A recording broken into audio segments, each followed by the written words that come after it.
Sunday Reflection by Reverend Father Clifford Atta Anim. Advent Week 4, Year C, December 22nd. Luke 1:39-45.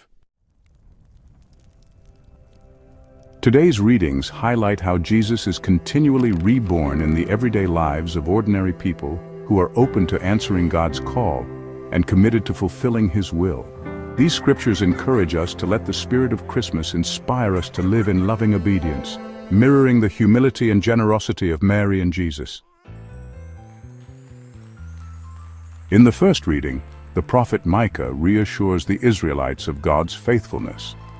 He foretells that from Bethlehem, a small and seemingly insignificant village, the long-awaited ruler will emerge.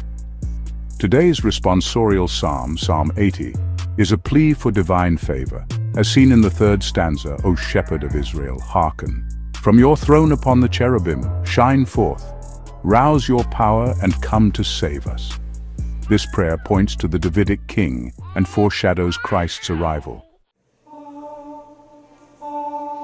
The second reading from Paul's letter to the Hebrews reminds us of Jesus' ultimate sacrifice. In his loving obedience to God's will, Jesus offered himself as the perfect sacrifice, replacing the rituals of old and sanctifying humanity. His willingness to say, "Behold, I come to do your will," serves as a model of faithful surrender. In the Gospel, Luke shares the touching story of Mary's visit to her cousin Elizabeth. Both women, seemingly ordinary and unimportant, are celebrated for their faith and trust in God's promises. Mary's sensitivity and eagerness to help Elizabeth underscore her role as the ideal disciple, one who listens to God's word and acts on it. Life applications. Firstly, carrying Jesus to others. Like Mary, we are called to bring Christ into the lives of those around us. Christmas provides an opportunity to let Christ's love shine through us. By offering kindness, forgiveness, and acts of service, we can reflect His presence.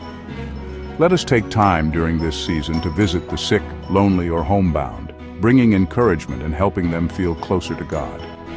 Secondly, encouraging the younger generation. Elizabeth exemplifies the role of the older generation in supporting and uplifting the younger. Parents, grandparents, and mentors are called to inspire and guide others by affirming their worth and encouraging them in faith. Let us show appreciation to those in our lives and remind them of their value to both us and God. Lastly, recognizing Emmanuel among us. God with us is present in many forms, through the Eucharist, the Scriptures, the sacraments, and the community of believers. Just as the hill country of Judea was sanctified by Mary's visit, our surroundings can be transformed by acts of love, forgiveness, and kindness.